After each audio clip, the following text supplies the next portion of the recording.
The story of Boba Fett is quite the confusing tale, especially since the character's true demise in Star Wars canon is relatively unknown. There are some that have speculated, myself included, that Boba Fett actually managed to climb out of the Sarlacc pit after his encounter with Luke in Return of the Jedi, and after being knocked into the Sarlacc pit unintentionally by Han Solo. In the Star Wars Aftermath books, on the planet of Tatooine, a set of damaged Mandalorian armor is eventually discovered and recovered by the Jawas. Again though, how the Mandalorian armor made its way out of the Sarlacc pit is unknown, whether or not Boba Fett actually managed to crawl out of the pit itself, or whether the Sarlacc rejected the Mandalorian armor. Really, nothing is known about Boba Fett past these events, at least so far in Star Wars canon. For the tale of his armor though, and the man that would one day wield it and take Boba Fett's armor for himself, that is another story, and a story we know well. Again, still taken from the Star Wars Aftermath novels. So today, we will be discussing the story of the man that took Boba Fett's armor for his own, and became an outlaw of Tatooine. What you think I stole, I say I earned. You think I'm just some slave, and that's one part of the story, but you don't know the rest. What I've seen, who I was before, and I know my time is short. I've poked the monster, and now it's awake. I'll die in service to this town, and maybe this town will die with me, but we won't be the last, not by a long shot. The next ones who come, they'll know me, they'll know my time, they'll carry the flags of Freetown, even if Freetown itself is gone. And one day, Tatooine is free, even if me and my Swindler's Forge, armor, and my little town have been claimed once more by the Great Sands. While little was known about his origins, Cobb Vanth was once a slave who had a star-shaped scar tissue carved on his back as a sign of ownership by another. He too was a slave on the planet of Tatooine, similar to how Anakin Skywalker had been prior. By the time of the Battle of Endor though, Vanth had managed to free himself and became the self-appointed lawman of Freetown, the city in Tatooine in which he resided and greatly cared for. Following the death of Jabba the Hutt, Vanth encountered Anwin Charu, a representative of the Red Key Mining Company, which was actually a front for the Red Key Raiders crime syndicate. Charu had just obtained a chest of Mandalorian armor from a group of Jawa scavengers. Charu had been sent by the crime lord Lorgan Movella to retrieve that specific armor, as Mandalorian armor, or Beskar, was an extremely valuable commodity. Patrolling, Vanth quickly recognized Charu as an off-worlder due to his attire, and offered to vouch for Charu in his dealings with the Jawas. When Odwin demanded to know the price, Vanth claimed that he only wanted hospitality. The Jawas allowed the two men to enter the Sandcrawler, which was full of droids. While chatting with Adwin, Cobb learned that the man was with the Red Key Mining Company, and talked about the power struggle that had followed Jabba the Hutt's death. After examining the box of Mandalorian armor, Vanth required it for himself, demanding the set.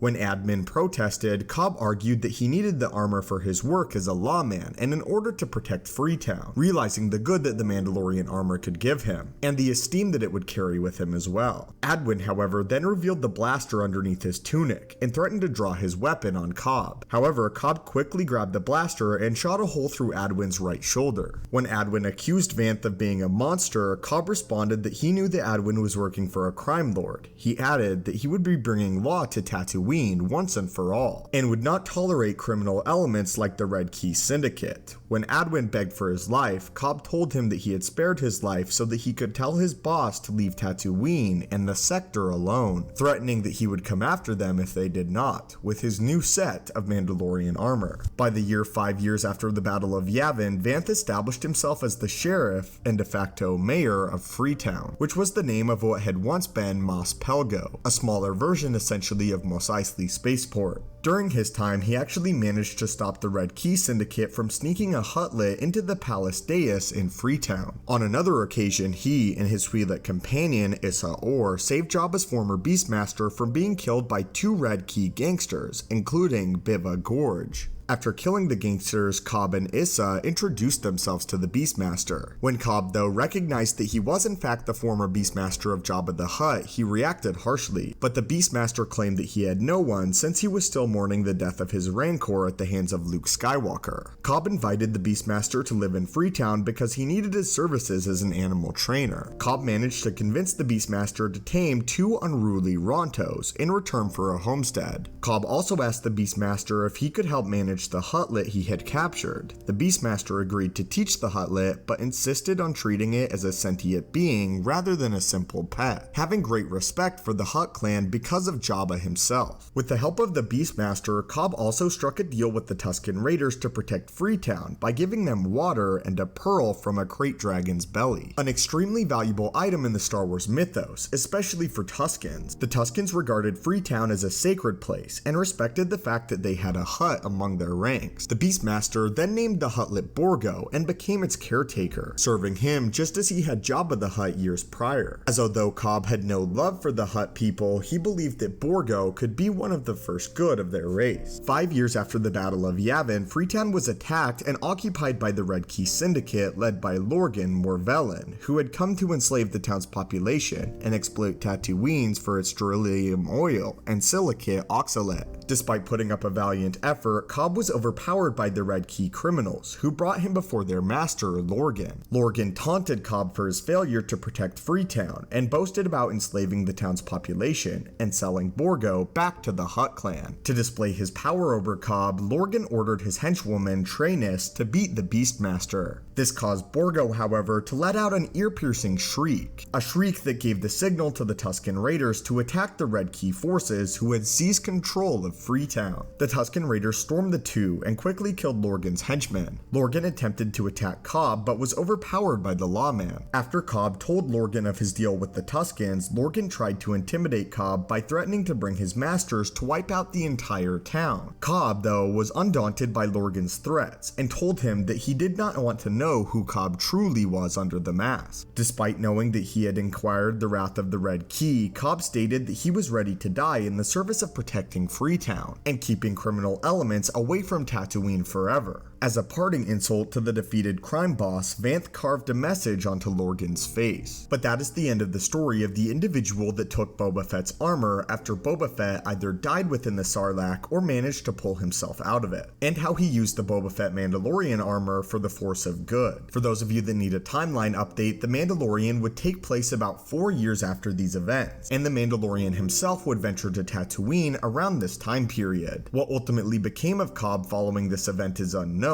and whether or not he acquired the entire wrath of the Red Key Syndicate. Cobb is a character that I find exceptionally interesting, and I like the idea of Star Wars of the story and tale of a lawman on Tatooine, in a lawless area in a lawless world. It's unlikely though that we'll ever get the definitive answer to what became of Cobb and Freetown after Aftermath came to a close in a trilogy, or what became of the Huttlet Borgo. I in part made this video to explain that at least in Star Wars canon, the Mandalorian armor of Boba Fett was not Boba Fett's after the Sarlacc pit incident, and therefore it's highly unlikely that Boba Fett will actually be appearing as the main villain in The Mandalorian, at least not with his original Mandalorian armor. In the first Aftermath novel, all we really learn is that Boba Fett's armor was outside of the Sarlacc pit, leading me to speculate that Boba had actually survived. But past this point, there's no real hint at Boba Fett himself, again, only the status of his Mandalorian armor and what became of that. But as always, my friends, I would love to hear what you guys think happened to Boba Fett after the Sarlacc incident in Return of the Jedi. And do you guys think that Boba Fett actually managed to survive? And what are your thoughts on the tale of Cobb Vanth, the great lawman of Tatooine? And had you heard of his story and his tale before this video? If you've been enjoying this longer form videos, I would really appreciate it if you could leave a like, and then request more stories in the comments down below that you would like to see explored. As always, my friends, thank you guys so much for watching the video. Your support means the world to me. May the Force be with you, and have a great day.